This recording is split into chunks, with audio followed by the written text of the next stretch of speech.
Terima kasih Bapa di surga. Terima kasih kesempatan indah Kau beri kepada kami. Haleluya. Untuk mendengarkan firman-Mu. Terima kasih Bapa, bersama kami rindu Tuhan ada di tengah-tengah kami. Lewat urapan-Mu Tuhan. Terima kasih Bapa di surga. Dan buka hati kami mau menyambut firman-Mu. Dalam nama Yesus. Haleluya. Amin.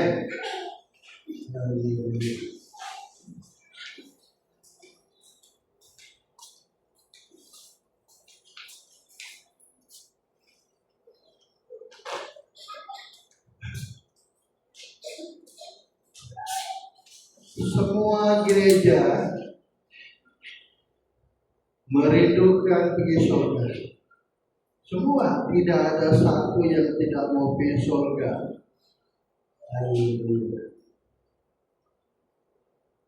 Tapi apa yang kita kena buat untuk mencapai surga? Haleluya. Yang kita kena buat adalah belajar lemah lembut, rendah hati. Kenapa pula kita harus belajar lemah lembut, rendah hati? Karena surga itu punyanya orang rendah dan orang lembut saja. Itu sebabnya Tuhan mau kita belajar lemah lembut, rendah hati. Surga itu orang lemah lembut, rendah hati yang punya. Haleluya.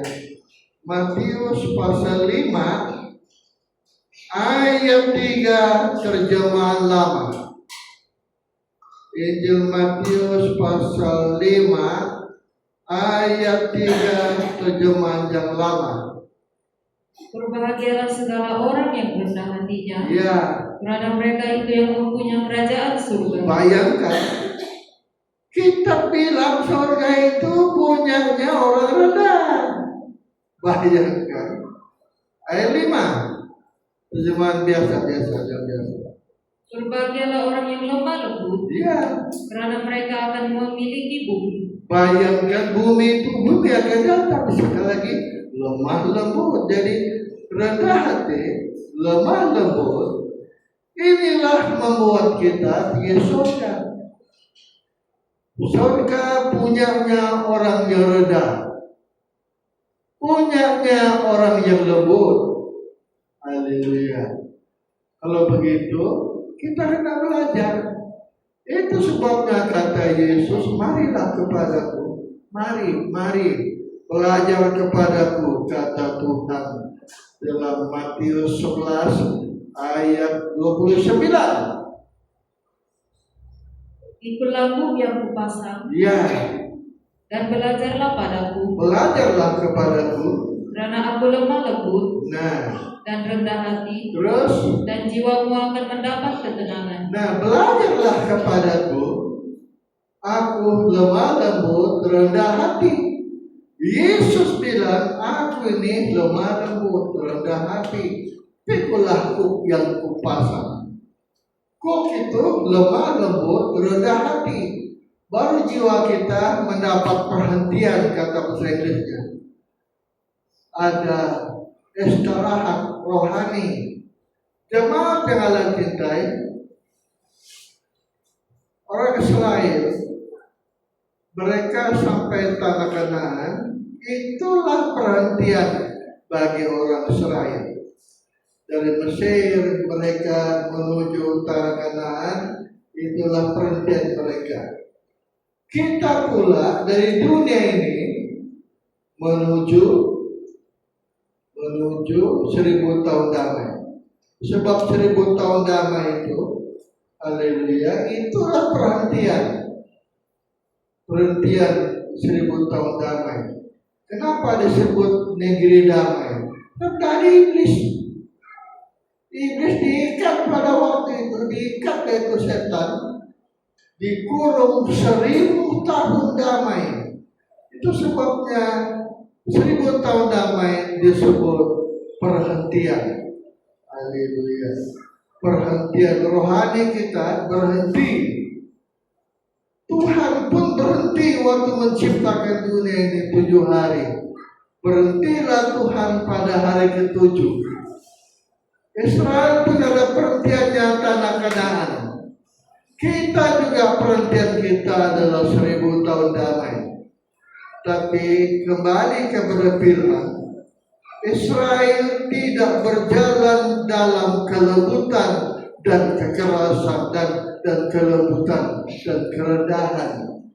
Mereka jalani dari Mesir ke tanah Kanaan dengan kesombongan dan kekerasan hati. Haleluya. Akibatnya Tuhan menjadi marah kepada mereka. Bukti mana mereka keras dan sombong. Setiap masalah yang menimpa mereka, mereka mudah saja persalahkan Tuhan. Mudah bersungut-sungut dan persalahkan Tuhan. Tuhan ini, Musa ini memimpin kami dari Mesir supaya kami ini mati di sini. Supaya kami mati di sini di padang pasir. Dapat lebih tadi kami mati di Mesir, lebih kami tadi tinggal. Suka membantah, memberontak dan mengatai-ngatai Tuhan, sehingga Tuhan menjadi marah sekali. Oleh Tuhan mendengar itu, gemaslah hati Tuhan. Bayangkan kata firman, gemaslah hati Tuhan mendengarkan kata-kata dari mereka. Haleluya.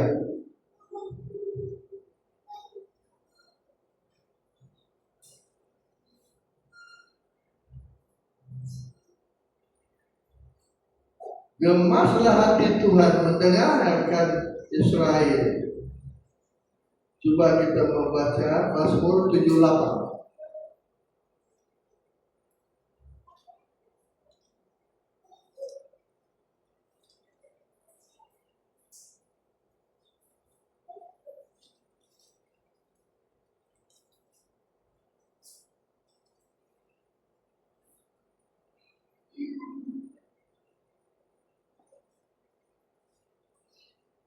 Ayat berapa itu bilang? Sanggupkah Tuhan memberi kita makan? Ha? Ayat berapa itu? 20 ya?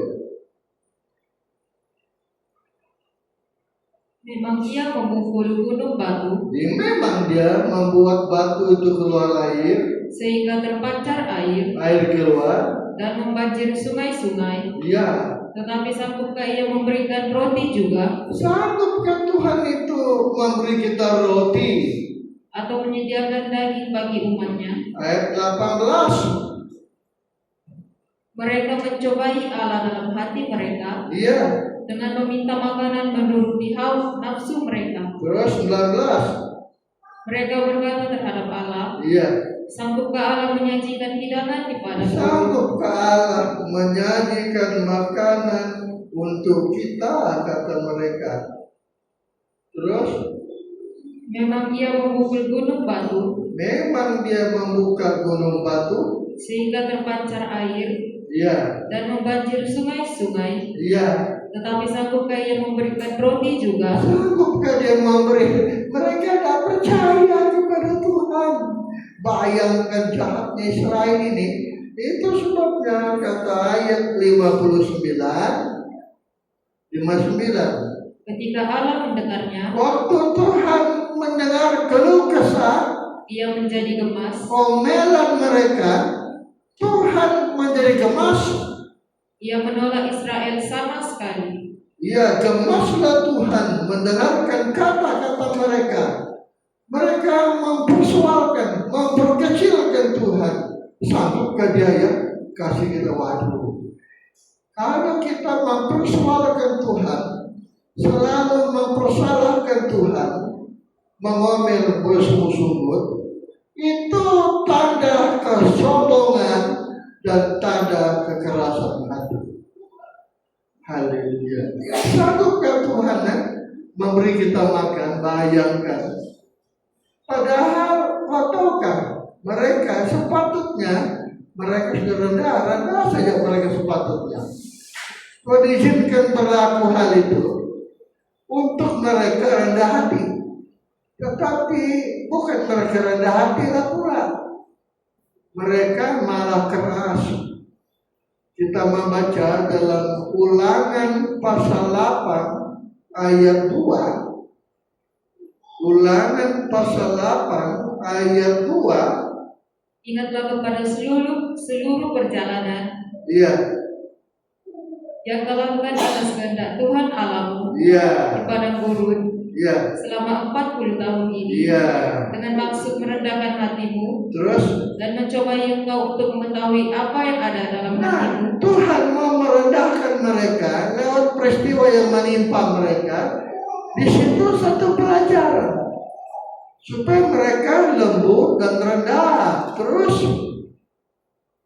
Apakah engkau berpegang pada perintahnya atau tidak? iya, Jadi ia merendahkan hatimu, iya, membiarkan engkau lapar, iya, dan memberi engkau makan mana iya. yang tidak kau kenal dan yang juga tidak dikenal oleh nenek moyangmu, Terus, untuk membuat engkau mengerti iya, bahwa manusia hidup iya. bukan dari roti saja, Tapi dari ucapan firman. tetapi manusia hidup dari segala yang diucapkan Tuhan. Ayat 4. Pakaianmu tidaklah menjadi buruk di tubuhmu, Iya. dan kakimu tidaklah menjadi bengkak selama 40 tahun ini. 40 tahun kakinya tidak bengkak, padahal siang malam dia jalan. Bajunya tidak koyak, siang malam jalan. Bukankah itu mukjizat? Tapi Israel ini tidak juga mau mengakui Tuhan. Bayangkan. Inilah kekerasan hati orang Israel. Keras dan sombong betul-betul. Akibat keras dan sombong, Alkitab bilang, akibat keras dan sombong, mereka tidak masuk tanah Kanaan. Perhentian itu tidak mereka masuki. Menurut Ibrani 4. Haleluya. Ibrani 3. Maafkan saya. Ibrani pasal 3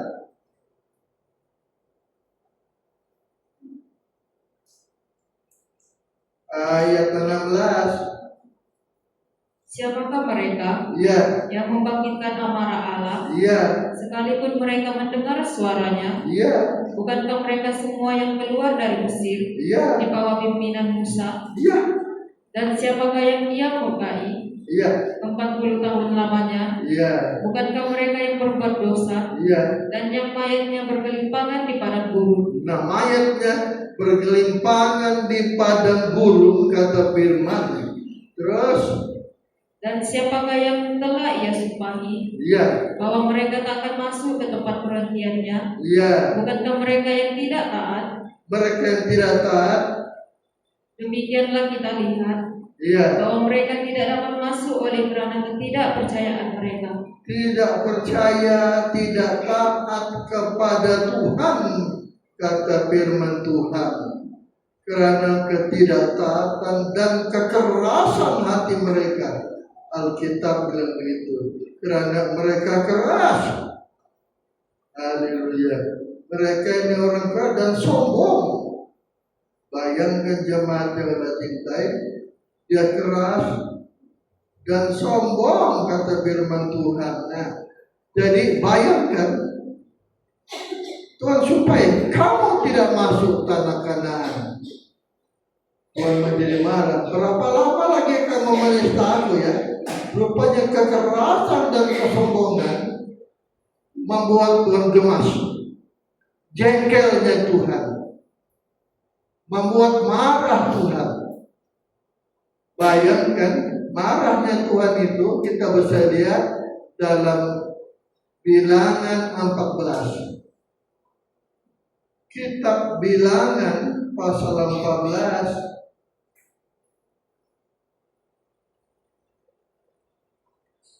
Haleluya.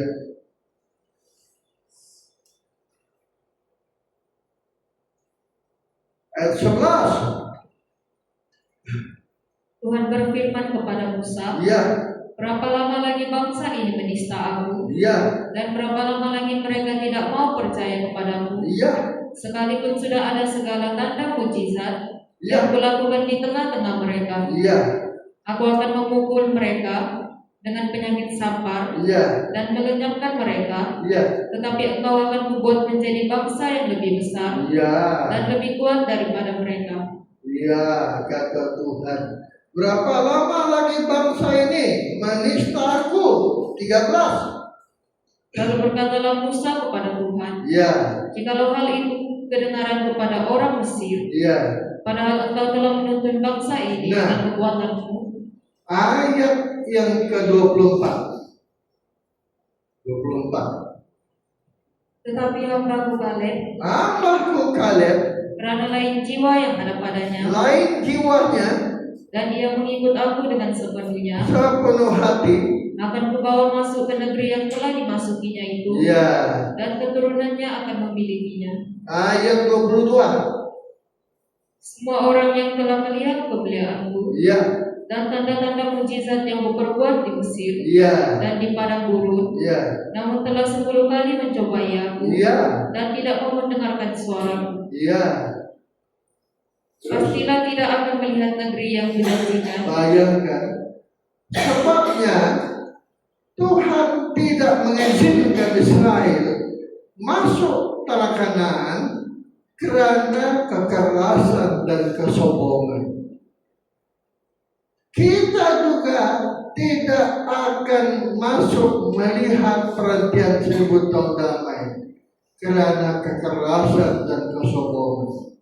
Dua itu sebabnya kita belajarlah kepada Yesus. Semua kita kena belajar. Belajar lemah lembut, rendah hati. Belajar lembut saja, rendah saja di hadapan Tuhan. Karena dua tabiat ini membuat kita memiliki surga, membuat kita mewarisi bumi akan datang. Kelembutan dan kerendahan membuat kita mewarisi surga, membuat kita surga itu punyanya orang rendah. Kalau begitu, berharganya hidup rendah hati, berharganya hidup lemah lembut. Kita ini orang keras, Haleluya. Orang keras, lembut hati, dan rendah hati, Roh Kudus senang tinggal di hati. Roh Kudus tidak mungkin tinggal pada orang sombong dan orang keras. Saya mau ulang firman semalam. Haleluya. Kata Yakub ini ya. Yakub yang bicara. Dan ingat, Abraham, Ishak dan Yakub. Abraham itu ala bapa, Ishak ala anak, Yakub ala roh kudus. Yakub bilang, aku tidak mungkin bersama dengan Simeon dan Lewi. Kenapa pada Simeon dan Lewi Yakub gak suka? Sebab orangnya keras, orangnya sombong. Kita membaca itu Kejadian 49. Kitab Kejadian 49.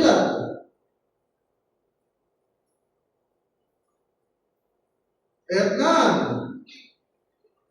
Janganlah kiranya jiwaku turun dalam 555. Simeon dan Lewi bersaudara. Ya. Senjata mereka ialah alat Kekerasan. Janganlah kiranya jiwaku turun dalam permufakatan mereka. Ya.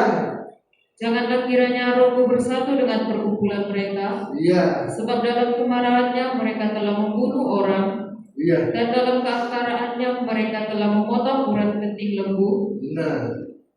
Terkutuklah kemarahan mereka, sebab amarahnya keras. Terkutuklah peperangan mereka, sebab perangnya bengis. Aku akan membagi-bagikan mereka di antara anak-anak Yakub. Bagaimana terjadi ini? Itu pasal 34. Haleluya. Waktu itu Dina diperkosa. Ayat 1. Kejadian 34 ayat 1. Pada suatu kali, Ya. pergilah Dina anak perempuan Lea yang dilahirkannya bagi aku, mengunjungi perempuan-perempuan di negeri itu. Ketika itu terlihatlah ia oleh Sikem, anak Hemor orang Hewi, raja negeri itu. Lalu Dina itu dilahirkannya dan diperkosanya. Tetapi terikatlah hatinya kepada Dina, anak Yakub. Marahnya Simeon sama Lewi. Kata Hemor dan Sikem, bolehlah kamu tinggal di sini. Simeon ini mengatakan ayat 13 kita baca 13. Lalu anak-anak Yakub menjawab Sikem dan Hemor ayahnya dengan tipu muslihat. Terus karena Sikem telah mencemari Dina adik mereka itu. Berkatalah mereka kepada kedua orang itu, boleh. Kami tidak dapat berbuat demikian. Kamu sunat dulu. Memberikan adik kami kepada seorang laki-laki yang tidak bersunat. Sunat dulu. Sebab hal itu aib bagi kami. Terus hanyalah dengan syarat ini kami dapat menyetujui permintaanmu. Kamu harus sama seperti kami, yaitu setiap laki-laki di antara kamu harus disunat. Sunat dulu, terus barulah kami akan memberikan gadis-gadis kami kepada kamu dan mengambil gadis-gadis kamu. Terus maka kami akan tinggal padamu dan kita akan menjadi satu bangsa. Tetapi jika kamu tidak mendengarkan perkataan kami dan kamu tidak disunat, maka kami akan mengambil kembali anak itu. Boleh berkawan sama kamu kalau tidak sunat. Terus lalu Hemor dan Sikem anak Hemor, setuju kata Hemor, menyetujui usul mereka. Dan orang muda itu tidak bertanggung melakukannya, sebab ia suka kepada anak Yakub. Lagi pula ia seorang yang paling dihormati di antara seluruh kaum keluarganya. Lalu pergilah Hemor bin Sikem anaknya itu ke pintu gerbang kota mereka. 22. Namun hanya dengan syarat ini, orang-orang itu setuju tinggal bersama-sama dengan kita. Asal sunat. Sehingga kita menjadi satu bangsa. 25. Pada hari ketiga,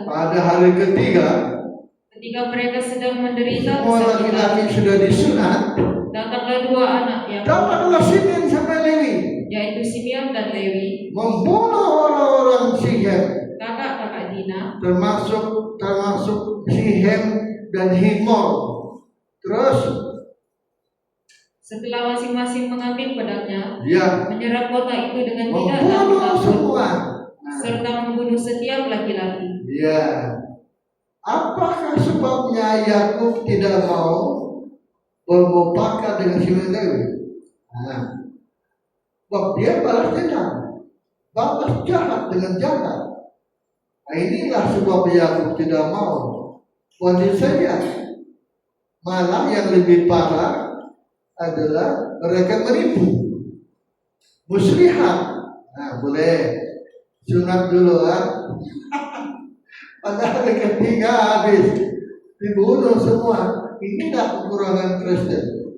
Kita yang pandai firman ini, awas jangan ada muslihat, jangan, bahaya betul. Kalau dia tidak bilang kamu sunat dulu, tidak, tapi emang sunat duluan, berarti dia tahu sunat itu hanya dapat diamalkan oleh orang sunat. Dia yang tahu sunat. Bayangkan, kalau kafir nggak tahu sunat, justru kita tahu firman, sangat bahaya. Karena tidak sesuai dengan apa yang kita ketahui. Sepatutnya sunat itu penanggalan tubuh berdosa. Kita malah membuat, tapi bahwa firman yang sunat ini dijadikan alat untuk membunuh pula orang-orang Sihem, mati semua. Jemaat Allah cintai, sangat bahaya kalau kita tahu firman, lantas firman yang kita pakai pula untuk membunuh orang. Nah, sunat itu adalah untuk perjanjian Tuhan dan Abraham, tapi mereka jadikan itu pula untuk membunuh. Sangat bahaya. Makanya kita tahu firman ini, belajarlah untuk lemah lembut, rendah hati. Kenapa Simeon membunuh? Kenapa Simeon membalas jahat sama jahat? Kenapa Simeon ini dan Lewi ini membuat muslihat? Karena kekerasan dan kesombongan. Sombong keras betul. Kita ulang baca. Kejadian 49.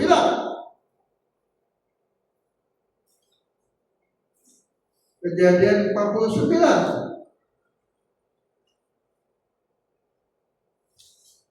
Ayat 5. Simeon dan Lewi bersaudara. Iya. Senjata mereka ialah alat kekerasan. Iya.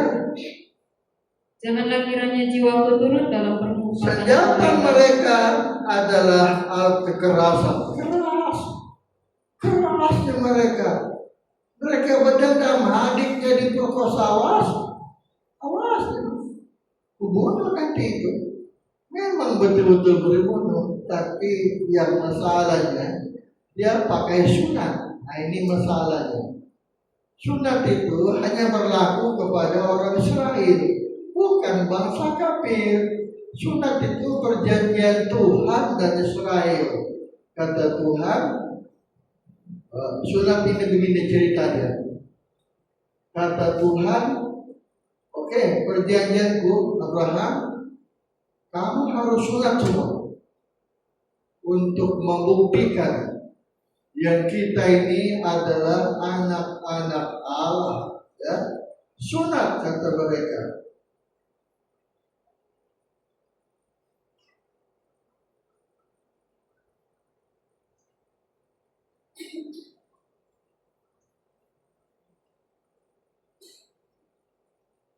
Kejadian 17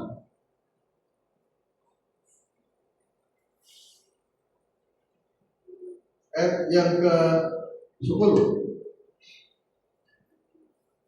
Inilah perjanjianku, Iya. yang harus kamu pegang. Iya. Perjanjian antara aku dan kamu, Iya. serta keturunanmu, Iya. yaitu setiap laki-laki di antara kamu harus Iya. disunat. Terus? Haruslah dikerat kulit katanmu, Iya. dan itulah akan menjadi tanda perjanjian antara aku dan kamu. Iya. Anak yang berumur 8 hari haruslah disunat, yang di setiap laki-laki di antara kamu turun temurun, baik yang lahir di rumahmu maupun yang dibeli dengan uang dari 14. Dan orang yang tidak disunat, yakni laki-laki yang tidak digerak kulit-katannya, maka orang itu harus dilenyapkan dari antara orang-orang sebangsa-nya. Kalau tidak sunat mati. Perjanjian. Bayangkan dasarnya hukum itu. Hukum ini perjanjian Tuhan dan Abraham. Tetapi hukum ini dijadikan pula. Dia telah merusak perjanjian Tuhan dan Abraham. Malah perjanjian ini dijadikan alat untuk membunuh orang. Nah ini sudah disalahgunakan, menyalahgunakan firman. Haleluya, menyalahgunakan kekuatan Allah, perjanjian Allah, firman Tuhan. Inilah sebabnya Yakub bilang, aku tidak mungkin bersama dengan Simeon Lewi. Aku tidak mau. Yakub tidak setuju. Nah, kalau kita punya hati macam hati Simeon, hati Lewi, tentulah kita kehilangan Yakub. Yakub ini Roh Kudus, ingat ya, Abraham itu Allah Bapa, Ishak Allah Anak, Yakub Allah Roh, selalu itu. Setiap firman Tuhan bilang, akulah Allah Yakub, Allah Ishak, Allah Abraham, Allah Yakub, dan Allah Ishak. Tiga ini disebut terus, tidak boleh hilang tiga ini. Termasuk Yakub, dia gambaran Allah Bapa, Anak, dan Roh. Dia tidak boleh hilang.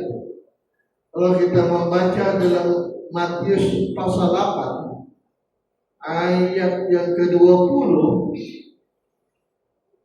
Matius pasal 8 ayat yang ke-10, 11, Matius 11. Aku berkata kepadamu, banyak orang akan datang dari timur dan barat, dan duduk makan bersama-sama dengan Abraham, Ishak, dan Yakub di dalam kerajaan sorga. Di tiga-tiga ini tidak boleh pisah ini. Sebab dia lambang Allah Bapa, Allah Anak, Allah Roh. Haleluya. Tiga-tiga ini mesti ikut. Ayat 10. Setelah Yesus mendengar hal itu, heranlah ia dan berkata kepada mereka yang mengikutinya, aku berkata kepadamu, sesungguhnya iman sebesar ini tidak pernah kujumpai pada seorang pun di antara orang Israel. Terus, aku berkata kepadamu, banyak orang akan datang dari timur dan barat, utara, selatan, dan duduk makan bersama-sama dengan Abraham, bersama Abraham, Ishak, dan Yakub. Nah, terus Ishak dan Yakub di dalam kerajaan sorga. Tiga ini nggak bisa ini. Abraham, Ishak, dan Yakub. Berarti tiga-tiga ini harus dihargai. Abraham itu kasih Tuhan. Ishak pula perdamaian, melalui Yesus dimendamaikan. Yakub pula Roh Kudus. Tidak boleh tiga-tiga dibuang kalau kita mau masuk surga. Itu sebabnya hendaklah kita lembut rendah. Sebab tiga-tiga ini bayangan lembut dan rendah. Kelembutan rendah saja. Hendaklah kita macam Yesus, Bapa kita Yesus, rendah, lembut saja. Inilah perlu kita belajar, lemah lembut, rendah hati. Lebih-lebih kita yang punya firman ini. Simeon Lewi, dia salah gunakan firman. Perjanjian Tuhan dan Abraham sudah dijadikan salah. Bayangkan dia gunakan salah, menyalahgunakan kasih Tuhan, menyalahgunakan kasih karunia, menyalahgunakan kemurahan. Semua jadi salah apabila kita keras dan sombong. Inilah membuat kita sudah tentu dimukai kita kehilangan Yakub, Roh Kudus. Tapi Yakub tidak mungkin tinggal kalau kita macam Simeon dan Lewi, orangnya keras. Marilah kita belajar untuk lemah lembut. Saya pun sudah mulai belajar. Saya kalau orang marah, orang maki-maki saya cepat marah. Tetapi saya sudah belajar Mulai saya kena COVID, saya belajar dari roh. Waktu di KK, saya dimaki-maki orang. Makanya saya Kristus, masyarakat. Pendeta kurang ajar, pendeta penipu. Astaga, pendeta penipu. Jangan ajar saya. Jadi belajar kemana pun. Tersinggung di kata-kata orang. Apabila tak tersinggung kita di kata orang, inilah kerendahan. Inilah kelembutan. Apabila kita mudah emosi terpancing dengan kata-kata orang, inilah kesombongan. Inilah kekerasan hati kita ini. Dan inilah yang merusak kita, membuat kita tidak layak mendiami Yerusalem baru, membuat kita tidak layak pergi kemana? Pergi ke perjanjian pula. Pergi ke perhentian Tuhan 1000 tahun damai. Pokoknya harus kita lembut rendah. Untuk lembut rendah, macam mana? Saya mau balik kepada Paulus. Saya senang cerita Paulus. Haleluya. Kisah Rasul 22 ayat 5. Nah, inilah kelebihan Paulus.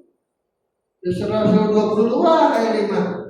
Tentang hal itu, baik imam besar maupun majelis tua-tua dapat memberi kesaksian. Dari mereka aku telah membawa surat-surat untuk saudara-saudara di Damsyik, dan aku telah pergi ke sana untuk menangkap penganut jalan Tuhan yang terdapat juga di situ, dan membawa mereka ke Yerusalem untuk dihukum. Tetapi dalam perjalananku ke sana, ketika aku sudah dekat Damsyik, yaitu waktu tengah hari, tiba-tiba memancarlah cahaya yang menghilaukan dari langit, mengelilingi aku. Maka rubahlah aku ke tanah, dan aku mendengar sesuatu suara yang berkata kepadaku, Saulus, Saulus, Saulus, mengapa engkau menganiaya aku? Jawabku, siapa engkau Tuhan? Katanya, akulah Yesus orang Nazaret yang kau aniaya itu. Terus? Dan mereka yang menyertai aku memang melihat cahaya itu, tetapi suara Dia yang berkata kepadaku tidak mereka dengar. Maka kataku, Tuhan, apakah yang harus kuperbuat? What I can do, ini yang tidak ada kalau kita ini berunang. Kalau kita baca Mazmur 9, betul-betul tak kenal. Ini Lord, what I can do? Apa yang saya mesti buat, Tuhan? Nah, inilah yang perlu kita buat. Hendaklah kita pakai firman ini, Tuhan, apa yang saya kena buat? Ayo, apa yang kita buat? Inilah tanda Paulus itu lemah lembut, rendah hati.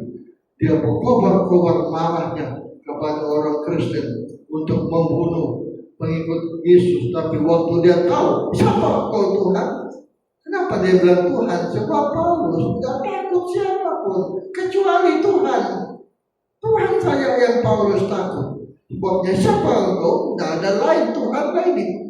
Waktu dia tahu ini Tuhan, kita juga sedar.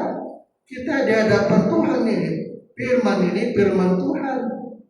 Sepatutnya kita pakai cara ini, Lord. Apa yang harus kuperbuat Tuhan? Apa? Belajar lemah lembut. Belajar rendah hati, lemah lembut. Inilah yang Tuhan mau. Kalau kita pilih surga, tidaklah lemah lembut. Kerasnya kita itu parah. Saya pun dulu orang keras. Nasiblah saya dipimpin orang keras. Keras lawan keras. Siapa yang mesti mengalah? Ayo. Saya yang mesti mengalah atau ikut padang yang mesti mengalah? Saya yang mesti mengalah. Mana boleh saya lawan saya punya bos? Kalau lawan bos saya, berarti saya lawan Tuhan. Aku saya belajar lemah lembut, rendah hati. Belajar lembut saja, rendah saja. Biarpun tersinggung, biarpun hati sakit, tenang saja. Robah kita punya cara. Haleluya. Orang tidak paham. Ada yang bilang, saya punya kawan, kau menegur kami dalam keras. Bukan kasih, kasih bukan begitu. Kau bilang kasih. Ini bukan kasih, tapi saya bilang tidak anggap begitu. dia mungkin berpadan keras sama saya anggap itu kasih Tuhan. Saya anggap itu kasih kepada saya. Akibatnya saya tidak pernah ambil hati. Saya tidak pernah ambil hati dengan kekerasan. Itu sudah caranya orangnya keras didikannya. Nah, saya belajar di situ. Saya belajar lemah lembut, belajar rendah hati. Tapi sudah lama melayani, belum juga saya rendah hati, belum juga saya lemah lembut. Waktu kena COVID, terus saya belajar lemah lembut rendah hati. Rupa-rupanya yang membuat kita lembut rendah hati hanya Roh Kudus, tidak ada lain juga. Belajarlah untuk tidak mendukakan Roh. Belajarlah untuk tidak memadamkan Roh, tidak melawan Roh, tidak memadamkan Roh. Inilah membuat kita lembut, rendah. Roh Kudus saja yang membuat kita lembut. Kita harus mencontoh Daud. Waktu hendak membunuh Saul, kata kawan-kawannya, Tuan Raja, inilah bunuhlah itu, ini sudah masanya. Dan kata Daud bilang, tidak mungkin, aku tidak mungkin menjamah orang yang diurapi Tuhan. Dan apabila Daud tidak membalas, tidak buat jahat, inilah kerendahan hati, kelembutan hati. Saya mau dibaca 1 Samuel 24 ayat 6. 1 Samuel pasal 24 ayat 6. Kemudian berdebar-debarlah hati Daud. Iya. Karena ia telah memotong punca Saul. Iya. Lalu berkatalah ia kepada orang-orangnya. Iya. Dijauhkan Tuhanlah kiranya daripadaku. Iya. Untuk melakukan hal yang demikian kepada Tuanku. Iya. Kepada orang yang diurapi Tuhan. Iya. Yang menjamah dia. Sebab dialah orang yang diurapi Tuhan. Iya, ayat 16. Sebab itu Tuhan kiranya menjadi hakim yang memutuskan antara aku dan engkau. Iya. Dia kiranya memperhatikannya. Iya. Memperjuangkan perkaramu. Ayat 20. Apabila seseorang mendapat musuhnya, maka akan dilepaskannya dia berjalan dengan selamat. Iya. Tuhan kiranya membalaskan kepadamu kebaikan ganti apa yang kau lakukan kepadaku pada hari ini. Iya. Oleh karena itu, sesungguhnya aku tahu bahwa engkau pasti menjadi raja. Dan jabatan raja Israel akan tetap kokoh dalam tanganmu. Jadi Saul berbuat, tindakanmu ini membuat engkau menjadi raja. Masuk 1000 tahun damai. Negeri perhentian itu tugas kita apa? Raja-raja, imam-imam. Tugas kita raja-raja, imam-imam. Wahyu 20 ayat 5. Bayangkan, jadi sama. Kalau begitu perlu kita lembut dan rendah saja. Wahyu 25 ayat 25. Tetapi orang-orang mati yang lain tidak bangkit sebelum berakhir masa yang 1000 tahun ini. Terus inilah kebangkitan pertama. Berbahagia dan kuduslah dia yang mendapat bagian dalam kebangkitan pertama itu. Kematian yang kedua tidak berkuasa lagi atas mereka. Terus tetapi mereka akan menjadi imam-imam dan Kristus, dan mereka akan memerintah sebagai raja bersama-sama dengan dia. Engkau pasti raja, kata Saul.